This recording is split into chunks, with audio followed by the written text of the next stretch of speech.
मेरे भीलों के बच्चों के पास में 2 वक्त की रोटी और ढंग का पहनने का कपड़ा नहीं है, उस बारे में विचार करने। जो एसटी के अंदर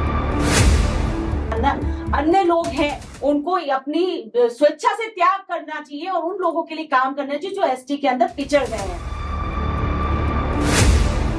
महाराणा प्रताप जी को जो विजय दिलाई थी वो नेचुरली भीलों ने दिलाई थी। राणा पूंजा का नाम लिया जाता है, भीलू राणा का नाम लिया जाता है।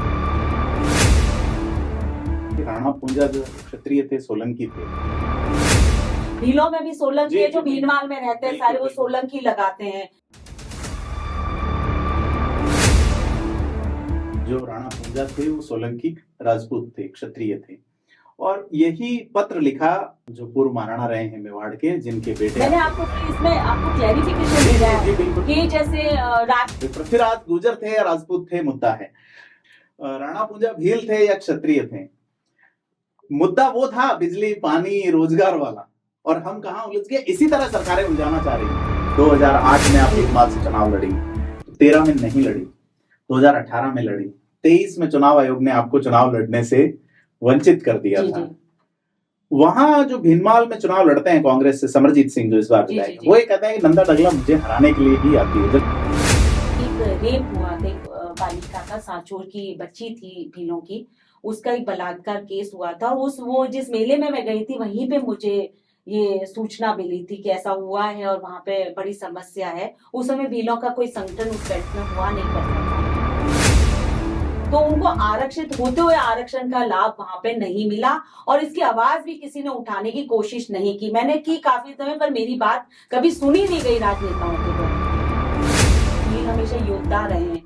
आप चाहें तो अगर हम पाकिस्तान की बात करते हैं, हम तो पाकिस्तान का बॉर्डर हमको या तो कॉन्ट्रैक्ट पे भीलों को दे दीजिए, हम बता देंगे कि क्या होता है।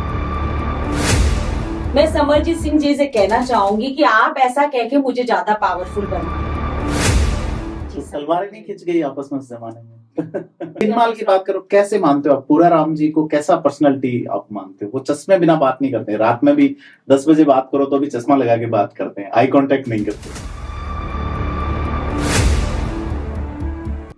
आप अनुसूचित जनजाति वर्ग में आने वाले भील समाज के लिए काम करती हैं। चुनाव भी आपने लड़े, उन पे भी आएंगे अपन। लेकिन एक सामान्य परिवार जो कि अनारक्षित परिवार है, खंडेलवाल परिवार में आप पैदा हुए, कैसे जुड़ गई आप?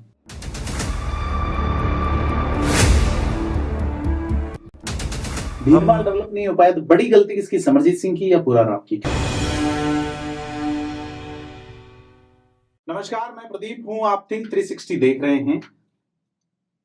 आदिवासी और पिछड़े लोगों के अधिकार और उनके हकूकों की आवाज उठाने वाली श्रीमती नंदा डगला आज हमारे बीच हैं, स्टूडियो में हैं।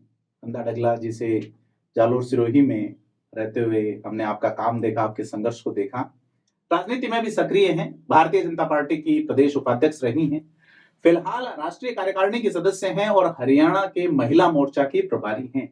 खास करके बात करेंगे आपके संघर्ष पे और उस कम्युनिटी पे जिसके लिए आप संघर्ष कर रही हैं, भील कम्युनिटी, जो कि पिछड़ी हुई है, जिसे गौरव तो यह कह के दिया जाता है कि वो महाराणा प्रताप के संघर्ष के साथ ही रही है, लेकिन वो आज भी कम्युनिटी वही। मैम, बहुत स्वागत है आपका हमारे स्टूडियो में।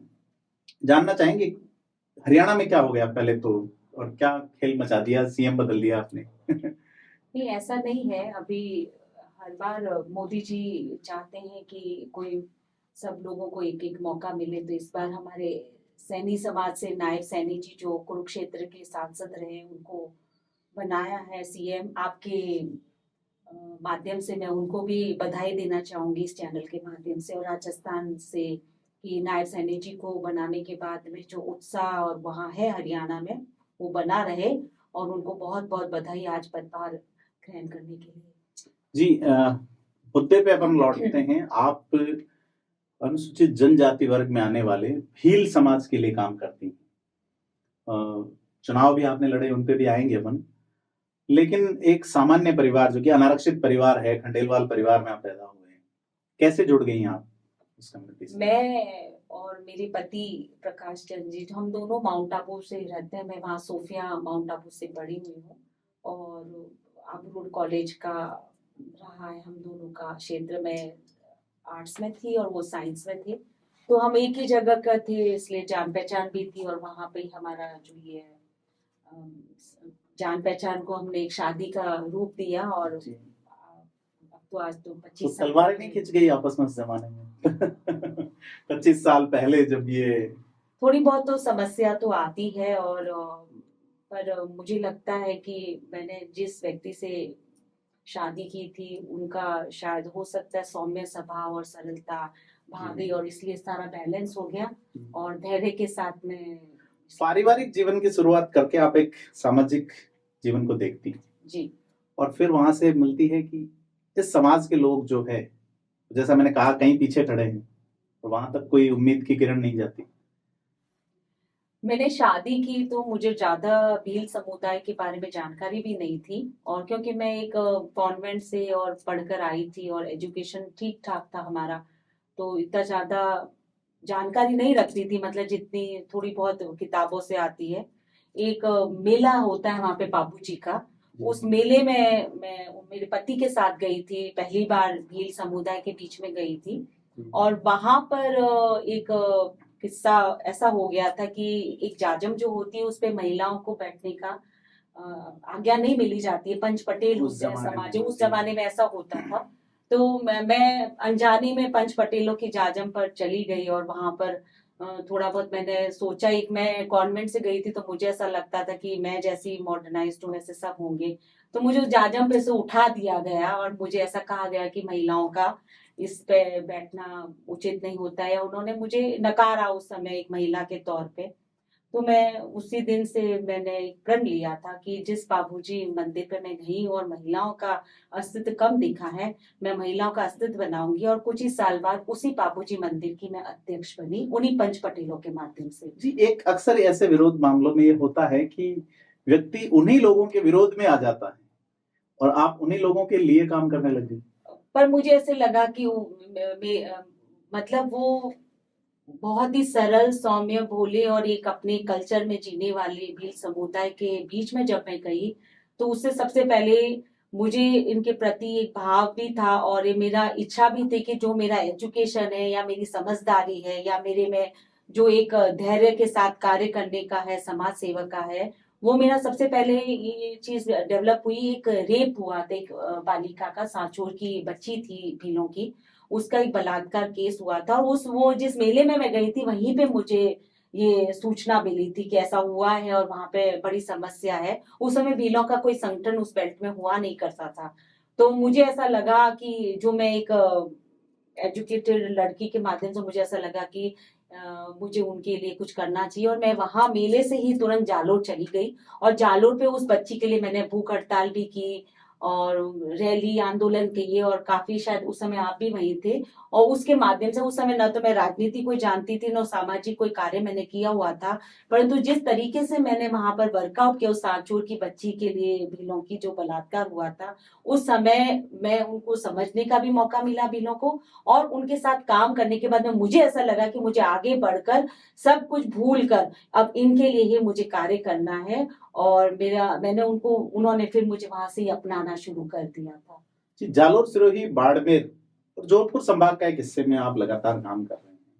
भील समुदाय का एक बड़ा हिस्सा वागड़ मेवाड़ में भी है, उदयपुर और बांसवाड़ा, डूंगरपुर, जहां तक मैं ठीक हूँ, प्रतापगढ़ और इस इलाके हाँ, में। सब जगह है वहां पर। तो इधर और उधर के भीलों में क्या अंतर देखते हैं उनकी स्थिति के हिसाब से, चाहे वो एजुकेशन के लिहाज से हो या उन तक जो उनकी जरूरतें हैं सरकारी सिस्टम से, मान लीजिए कि बिजली के कनेक्शन है, मान लीजिए कि पढ़ाई है, चिकित्सा वगैरह से तमाम। देखिए, आपको भी बहुत मतलब आश्चर्य होगा जिस बारे में मैं आपको कहूंगी, और मैंने कई बार आवाज भी उठाई है, कि जो कृषि कनेक्शन होता है, लाइट कनेक्शन कृषि के ऊपर, खेती के ऊपर, उसका जो आरक्षित तौर पे एससी और एसटी दोनों को होना चाहिए, पर जोधपुर संभाग के जितने भी एसटी हैं, चाहे वो भील हो या मीणा हो, इस खेती के कृषि कनेक्शन, लाइट के कनेक्शन से वंचित है, और आज तक हैं। कई बार कई बीच में नेता आए, उन्होंने कई मुद्दे उठाए, कईयों ने सांत्वना दी, पर आज तक इसके बारे में सब साइलेंट है, और न तो कितनी सरकारें आ गई चली गई, पर इसके ऊपर कोई कार्रवाई या कोई काम नहीं हुआ। आप सोचो, आरक्षण अभी कोई कहता है हटा दो, कोई कहता है बढ़ा दो, पर भील समुदाय सबसे ज्यादा जोधपुर संभाग में रहता है, गरीब है, खेत है उनके पास पर लाइट कनेक्शन नहीं है, जी। कहाँ से वो काम करें? मतलब उनको अनारक्षितों की तरह ही बिहेव हाँ, किया जाता है, और मैंने एक बार जबकि ट्राइब है इसलिए एसटी के हिसाब से तो तो उनको वो मिला ज्यादा नहीं था। पिछड़े हैं, मतलब हाँ, ट्राइब होने के तो नाते। वो अब क्या कर रहे हैं बेचारे, किसी और दूसरों की खेतों पे जाकर काम करते हैं, वो अपनी खेती बाड़ी बचा नहीं पाए, उनकी खेत सारे समाप्त हो गए या फिर किसी के कब्जे हो गए, और वो खुद करे भी कैसे? कृषि कनेक्शन को लेने में अगर खड़ा रहना पड़ता है तो बहुत लंबी लाइन है जी जंगल में। जी जी। तो उनको आरक्षित होते हुए आरक्षण का लाभ वहां पे नहीं मिला, और इसकी आवाज भी किसी ने उठाने की कोशिश नहीं की। मैंने की काफी समय, पर मेरी बात कभी सुनी नहीं गई राजनेताओं के द्वारा। जी, अब बीजेपी का राज है, डबल इंजन चल रहा है, आप राष्ट्रीय कार्यकारिणी में है, महिला मोर्चा में, तो उठाइए आवाज। फिर उठाएंगे, आवाज भी उठाएंगे। अब सरकार आई है, भजन लाल जी बने हैं, अगर ये थिंक टैंक देखते हैं तो मैं भजन लाल जी से भी कहूंगी आपके माध्यम से कि मैं भी आपकी पार्टी की हूँ, और भीलों ने भी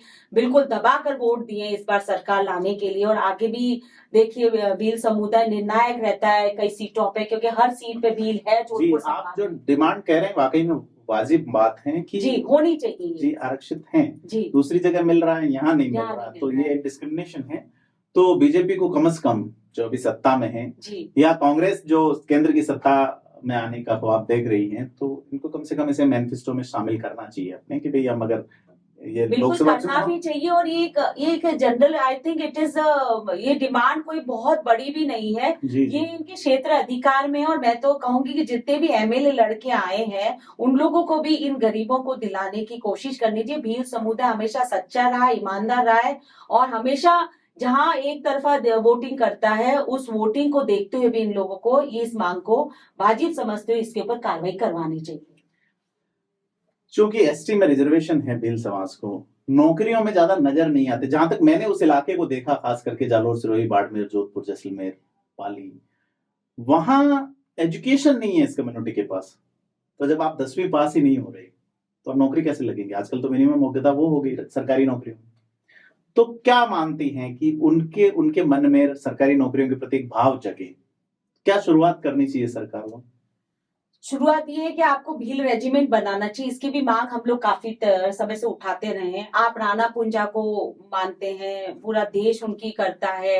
आप महाराणा प्रताप जी को जो विजय दिलाई थी वो नेचुरली भीलों ने दिलाई थी। राणा पुंजा का नाम लिया जाता है, भीलू राणा का नाम लिया जाता है। जी। और मेवाड़ में जब भी कोई बात होती है तो भीलों के बिना वो सक्षम समाप्ति नहीं मानी जाती है, शुरुआत नहीं हुई जाती। तो इससे ये है कि देखो भील, अभी आप कहोगे कि पढ़ने बैठो, अगर नहीं पढ़े हैं तो कई सरकारियों की भी कमी है कि उन लोगों ने शायद इस मुद्दे पे ध्यान तो नहीं दिया। रेजिमेंट स्टेट गवर्नमेंट की ओर से, जैसे कि अगर स्टेट गवर्नमेंट भील रेजिमेंट की मांग को रिकमेंड करके वहां भेज दे तो जो 8वीं 10वीं पास बच्चे हैं उनको एक जगह मिल जाएगी, एक शुरुआत हो एक जाएगी। शुरुआत हो जाएगी। और बाद में अगर इनकी एजुकेशन क्वालिफिकेशन है तो वो काम करते करते वो उसको कर सकते हैं। और भील हमेशा योद्धा रहे हैं।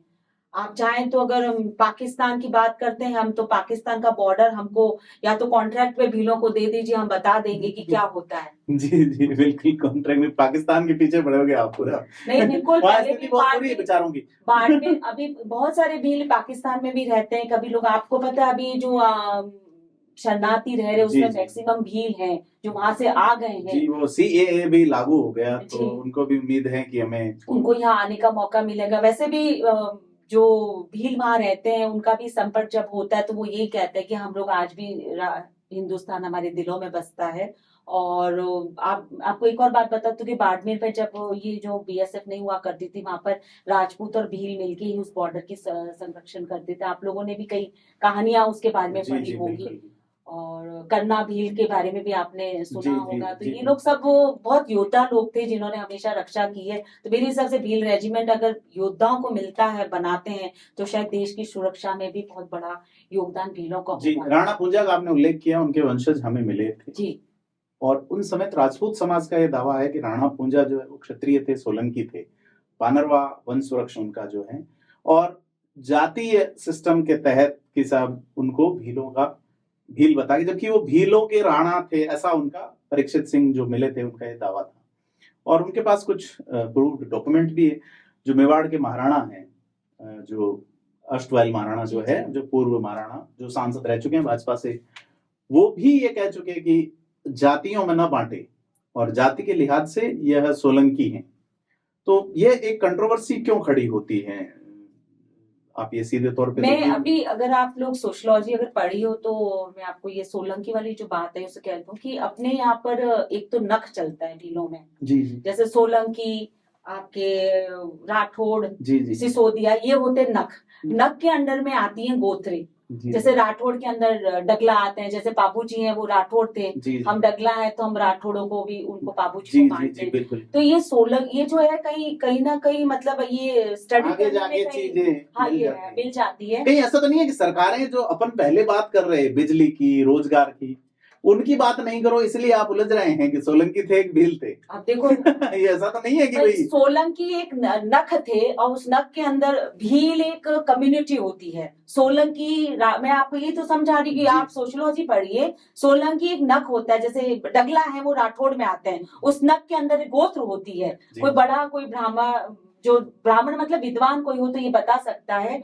तो हो सकता है कि उनको कोई भ्रमित कर दिया हो। पर राणा पूंजा या भीलू राणा ये सब योद्धा थे जिन्होंने महाराणा प्रताप की सेनापति के रूप में उन्होंने वहां सहायता की थी। अब उन्होंने सहायता की थी उसका श्रेय एक व्यक्ति को या विशेष को जाने, ये तो मैं नहीं कह सकती। भीलों में भी सोलंकी जी, है जो जी, भीलवाल में रहते हैं, बिल्कुल, सारे वो बिल्कुल। सोलंकी लगाते हैं। जी और तो अब ऐसा भी है कि राजपूतों में भी सोलंकी होते हैं, जी। मेघवालों में भी सोलंकी होते हैं, भीलों में भी सोलंकी जी, होते जी। हैं। तो वो अपनी सोलंकी की डेफिनेशन किस हिसाब से करना चाह रहे हैं वो मुझे नहीं जी, पता है। उनका ये कहना है कि हमारे पास सारे दस्तावेज हैं जिसके अनुसार जो राणा पूंजा थे वो सोलंकी राजपूत थे, क्षत्रिय थे। और यही पत्र लिखा महाराणा, जो पूर्व महाराणा रहे हैं मेवाड़ के, जिनके बेटे मैंने आपको आपको बताए फिर हैं। इसमें आपको क्लैरिफिकेशन जी दिया जी है जी बिल्कुल। कि जैसे राजपूत हैं, ये रबारी होते हैं, वो भी सोलंकी जी, होते हैं। मैं इस मुद्दे को आपको ऐसे क्लैरिफाई करूंगा हाँ जी कि ये मुद्दा उठ क्यों रहा है। पृथ्वीराज गुर्जर थे या राजपूत थे, मुद्दा है ना। और कुल मिला के एक मिनट में जी जी जी मैं यही कहना चाह रहा हूँ, आपको वहीं लाना चाह रहा हूँ। इस मुद्दे को मैंने इसीलिए छेड़ा कि मैं इसको यहाँ लाना चाह रहा था। राणा पूंजा भील थे या क्षत्रिय थे, मुद्दा वो था बिजली, पानी, रोजगार वाला। और हम कहाँ उलझ गए, इसी तरह सरकारें उलझाना चाह रही हैं कि गुर्जर समुदाय जो पिछड़ा हुआ है, गुर्जर समुदाय जो एसटी में आने की डिमांड कर रहा था, अब वो ये डिमांड नहीं कर रहा।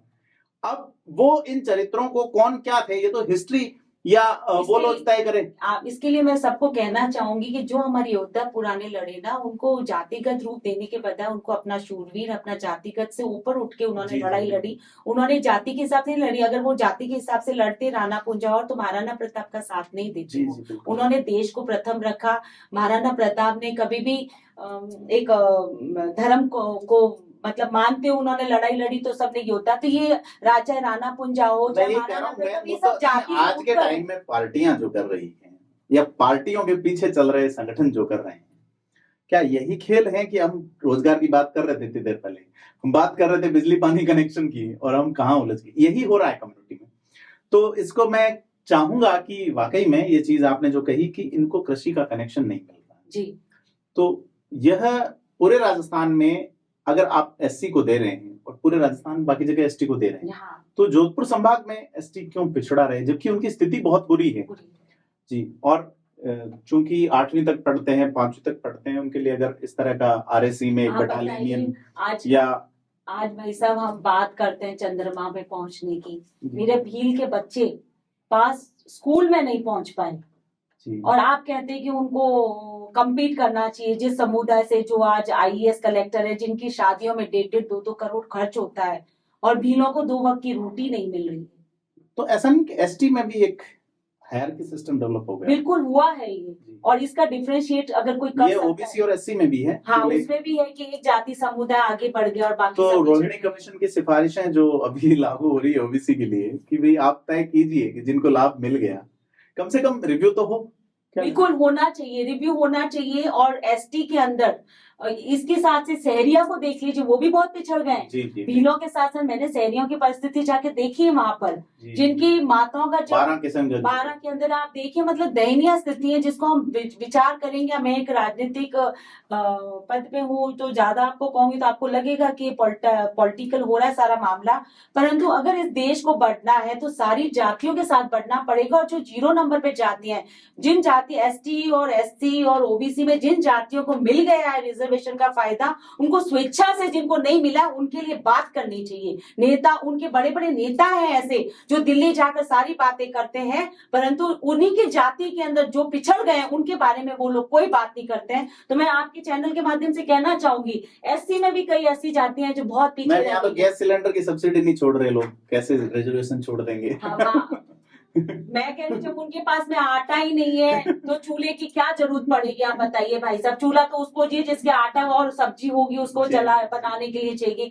मेरे भीलों के बच्चों के पास में 2 वक्त की रोटी और ढंग का पहनने का कपड़ा नहीं है, उस बारे में विचार करनी। जो एसटी के अंदर अन्य लोग हैं उनको अपनी स्वेच्छा से त्याग करना चाहिए और उन लोगों के लिए काम करना चाहिए जो एसटी के अंदर पिछड़ गए हैं। मैं तो शहरिया की भी बात कर रही हूँ भीलों के साथ में। आप बताइए सर, ये मानवता है कि नहीं? अगर आप मानवता की बात कर रहे हो, इस समय मोदी जी हमारे सब जगह कार्य कर रहे हैं और उन मोदी जी की आप उसमें ये नहीं ला पाए कि एसटी का कृषि कनेक्शन हम भीलों के पास में नहीं है। बड़े बड़े नेता मेरे जोधपुर संभाग से, उनको बात करनी चाहिए इसमें। मैं ये व्यक्तिगत कह रही हूँ कि जितनी भी जातियां हैं जिनको आरक्षण मिला है और बहुत आगे बढ़ गए और उसी जाति के अंदर जो पिछड़ गए हैं उनको साथ लेकर आगे लाएंगे, तभी ये देश विश्व गुरु बनेगा, ऐसे नहीं बनने वाला। जी बिल्कुल, बात आपकी बिल्कुल वाजिब प्रतीत होती है कि वो लोग, ऐसा कहा जाता है कि चाहे परिवार हो, चाहे समाज हो या देश, जब कमजोर के प्रति मुखिया आंख मूंद लेता है तो फिर चीज ज्यादा नहीं चलेगी।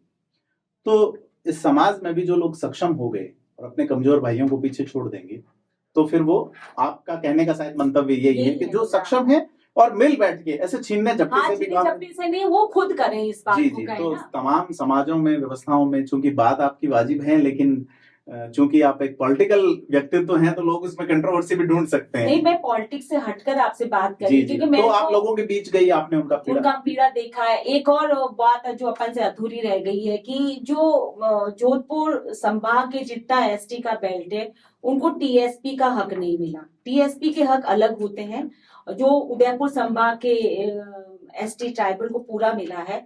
तो मैं ये भी कहूंगी कि अगर टीएसपी भी मिल जाता, कई ऐसे विलेजेस हैं भीलों के, ढानिया है, जिनको अभी रेवेन्यू नहीं मिला। अगर आपको रेवेन्यू नहीं मिलेगा तो जितनी योजनाएं चलेगी उनका कैसे आप क्रियान्वित करेंगे, कैसे उनका आप लाभ देंगे? बताइए आप। ये तो समझ में नहीं आ रहा है। सोचिए आप आप योजनाओं का जो लाभ देना चाहते हो, उस योजना को लाभ देने के लिए जो बेसिक रिक्वायरमेंट्स है, रेवेन्यू होना, रेवेन्यू रजिस्टर्ड होना, वो ही भीलों के पास में नहीं है, इसीलिए भील वंचित रह गए। मंशा किसी की नहीं है। इसलिए आपके माध्यम से एडमिनिस्ट्रेशन को भी कहना चाहूंगी कि रेवेन्यू विलेज नहीं हो पा रहे तो रेवेन्यू ढानिया बनाकर उनको आप या जो योजना है उनका लाभ दो। जब जाके जो फॉरेस्ट में रहते हैं, जो लोग फॉरेस्ट एरिया में रहते हैं, भील ऐसा तो नहीं है, शायद फॉरेस्ट में नहीं रहते हैं ना काफी तो उनको भी रेवेन्यू का रखना, उनको कहाँ मिला? उनके खेत 50-50 ये जो स्वामित्व योजना आई है शायद उससे कोई लाभ हो जाए उनको।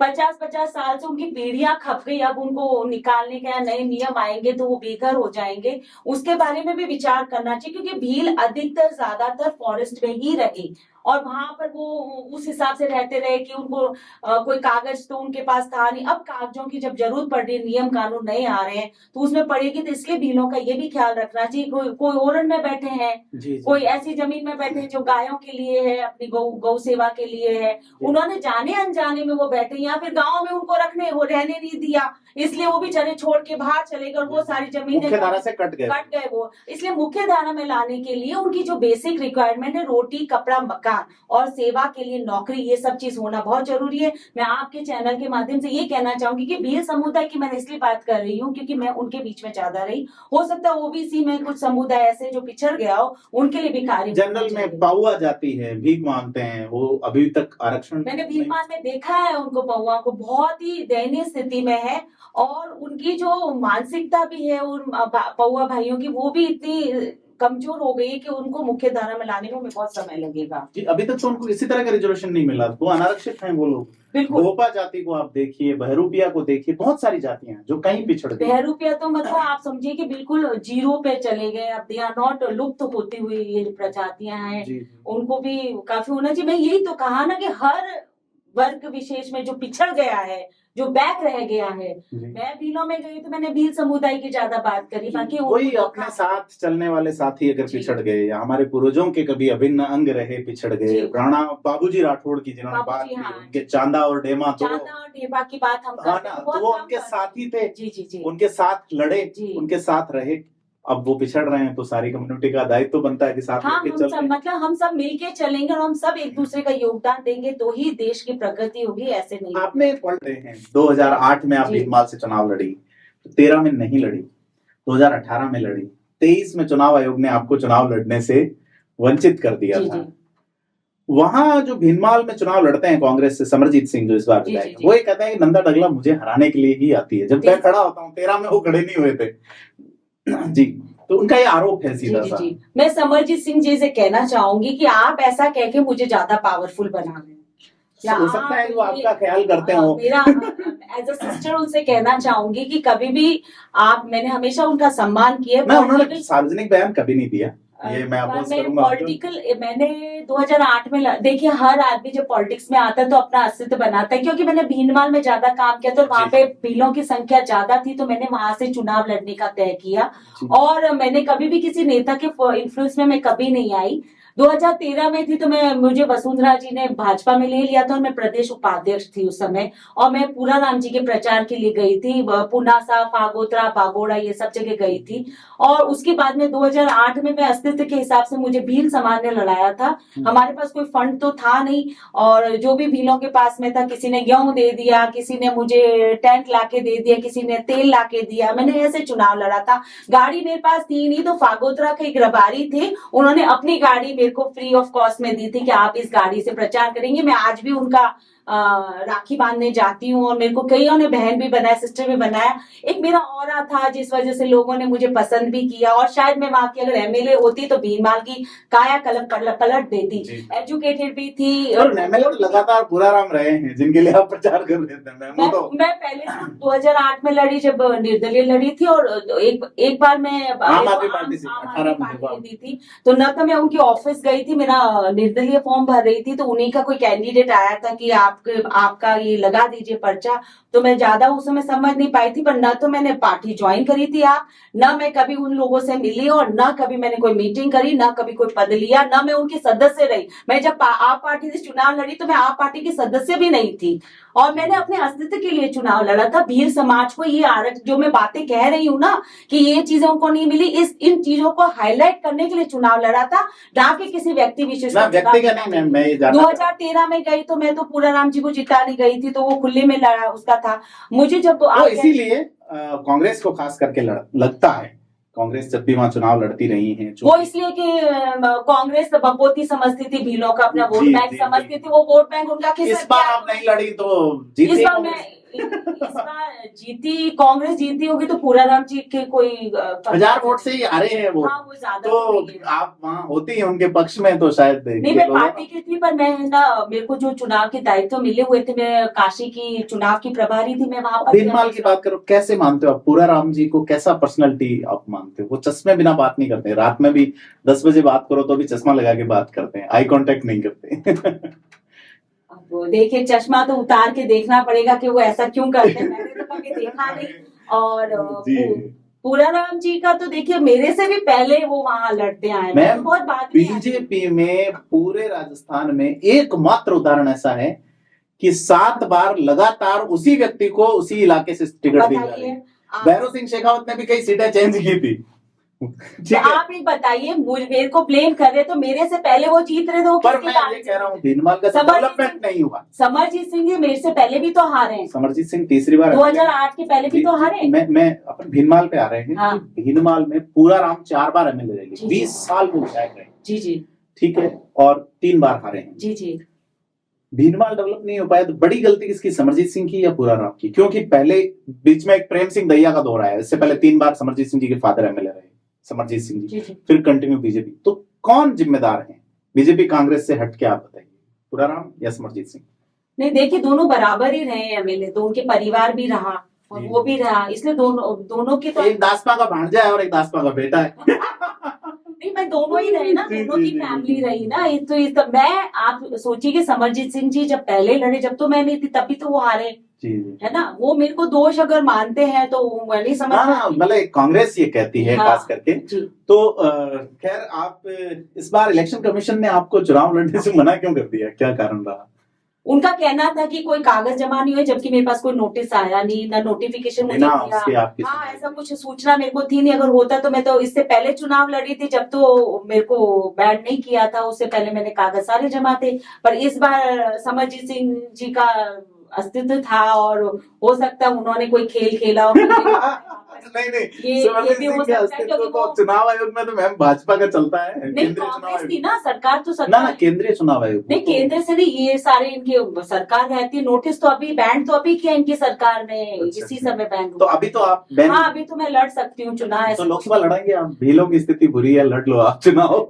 नहीं, मैं अभी भाजपा की एक पदाधिकारी भी हूँ, और मैं लड़ना चाहती तो बहुत पहले वहां जाती और जी, मिलती, जी, ऐसा नहीं था। पर पार्टी अगर मेरे को कोई दायित्व दे के वहां भेजती प्रचार है, वगैरह के लिए हाँ, आप, जी तो जी मैं जरूर अपना दायित्व निभाऊंगी। बाकी अभी हरियाणा के भी चुनाव है, और सभी देश में है, और हरियाणा में तो स्थिति बदल ही गई है। बिल्कुल तो अच्छा है। और मुझे लगता है विधानसभा चुनाव भी साथ हो सकते हैं, वहां लग रहा है ऐसा। ऐसा अब देखिए, तो शीर्ष नेतृत्व जैसा सोचेगी, अच्छा सोचेगी, और जनता के हित में सोचेगी। जी, जी। तो नंदा जी से खासा बात हुई, और बड़ा आपको जानकारियों का खजाना है। दूसरा, इन्होंने जमीन पे संघर्ष किया है, शिद्दत से संघर्ष किया अपने लोगों के लिए। और एजुकेशन जो है उस पे जो है वो अपन बात करते हैं। मैम, आप एजुकेटेड हैं, वो कम्युनिटी एजुकेटेड नहीं है, अभी भी नहीं सोचते। पहले अपन रोजगार की बात कर चुके, कोर हो वगैरह, क्यों नहीं जाते भील पढ़ने? देखिए, सबसे पहले तो कि भूखे भजन न हो गोपाला, संभाल तेरी कंठी और माला। मैंने आपको सबसे पहले बोला कि रोजगार की बड़ी समस्या है वहां पर। आज भी भीनमाल में आप जाओगे तो हमारी जो बहनें हैं वो लकड़ी लाकर अपना पेट पालन करती हैं। आप देखा हाँ, भी है। कोयला वोयला बनाते हैं हाँ, वो वगैरह। सब करते। कोयला पहले बनाते थे, आजकल बैंड हो गया, साइला बेल्ट में थे, आपके टाइम में होता था। जी। तो आप सोचिए कि एक तो विषम परिस्थितियों में वो किसी के खेत पे काम करते हैं, तो खेत वाला पूरे परिवार का वहां उपयोग लेता है। अगर वो बच्चों को स्कूल भेजेंगे और वहां खेत पे काम नहीं करेंगे, तो उनको वो खेत पे काम करने का मौका नहीं मिलेगा। ये भी स्थिति उनकी है। इसका मतलब कि गरीबी एक बहुत बड़ा कारण है। जी जी। दूसरा, जहां पे स्कूल है, वो स्कूल के जो मैं माफ कीजिएगा मुझे कहना पड़ रहा है कि जो पढ़ाने वाले लोग हैं वो तरीके से वहाँ एजुकेशन देते भी हैं, नहीं भी देते हैं, या फिर तो RTE आ गया, आप जाके एडमिशन मांग सकते हैं। नहीं, एडमिशन प्राइवेट में कर सकते हैं 25% वाला। जो स्कूलें हैं ना आसपास, भील जी। समुदाय के आसपास जो स्कूल है, वहां पर समय पर टीचर का आना और हाँ। एजुकेशन देना, वो भी एक बहुत ये बड़ी बात है। समस्या है जालोर में। टीचर सब लोग चाहते हैं कि उनका जालोर सिटी में हो, अपना ट्रांसफर कैंसिल कराते हैं, ये करते हैं। लेवल ऑफ एजुकेशन, हाँ, वैसे तो वो पढ़ने जाते भी हैं तो वहाँ मास्टर होते नहीं है, तो पढ़ाई का, और 500 बच्चों 400 बच्चों पे 5 या 4 टीचर ही, ऐसे कई मैंने बाड़मेर में भी जगह देखी है जहाँ पर ढानिया है, उसमें 200 बच्चे हैं पर उनके पास टीचर नहीं है स्कूल में। वहां पर जो होते हैं वो अपना ट्रांसफर करा लेते हैं, क्योंकि सबकी अपनी अपनी परिस्थितियां होती हैं। तो इसलिए विषम परिस्थितियों के कारण भील नहीं पढ़ पा रहे, अभी भी कम है। और फिर अब आप देखिए कि जो ST के लोग आगे बढ़ गए, उनके 90% आ रहे हैं। एजुकेशन की जो प्राइवेटाइजेशन, अब आपसे कंपटीशन बढ़ गया है, मेरिट आई जाने लगी है। मेरिट है तो भील कहाँ कम्पीट करेंगे। ये बहुत मुश्किल परिस्थिति में, इसलिए मैं भील रेजिमेंट की बात जी, आप एक आधा रोल मॉडल सेट करो मैम कम्युनिटी के साथ, वहां से कोई न कोई एक चिंगारी निकालो, तो देखो कहीं न कहीं उजाला होगा। कोशिश तो पूरी करेंगे। जैसे मैं खुद थी तो मैंने पूरा एजुकेशन था, इसलिए मैं एजुकेशन को महत्व देती हूँ। मैंने पहला MA इकोनॉमिक्स में किया राजस्थान यूनिवर्सिटी से, फिर फिलोसफी में किया MA, और तीसरा जर्नलिज्म मास कम्युनिकेशन में पोस्ट ग्रेजुएशन किया बानावची जब थे। तो डिग्रियां लेके आई, तो मुझे भी ऐसा लगता था अगर मैं एजुकेटेड, मैंने नौकरी नहीं की, बात अलग, पर एजुकेशन का महत्व है मैं हमेशा समझाती हूँ। फिर थोड़ा सा व्यसन का भी था भील समुदाय में, उसको भी थोड़ा सा हैंडल किया, कईयों को नशा मुक्त कराया, और कई चीजें हैं जो साथ के साथ चलती चलो, हैं। आप करिए, साथ के साथ आगे बढ़ाइए और उजाला लाइए अंधेरे में जा रहे लोगों के बीच। और हमसे बात की इसके लिए बहुत बहुत धन्यवाद। तो ये नंदा डगला जी हैं, और बड़े शिद्दत से आप संघर्ष कर रहे हैं, इनका संघर्ष फलीभूत हो, हम ऐसी कामना करते हैं। और थिंक 360 से बात करने के लिए मैम एक बार बहुत बहुत धन्यवाद। आपने मुझे बुलाया अपने चैनल पे, उसके लिए बहुत बहुत धन्यवाद।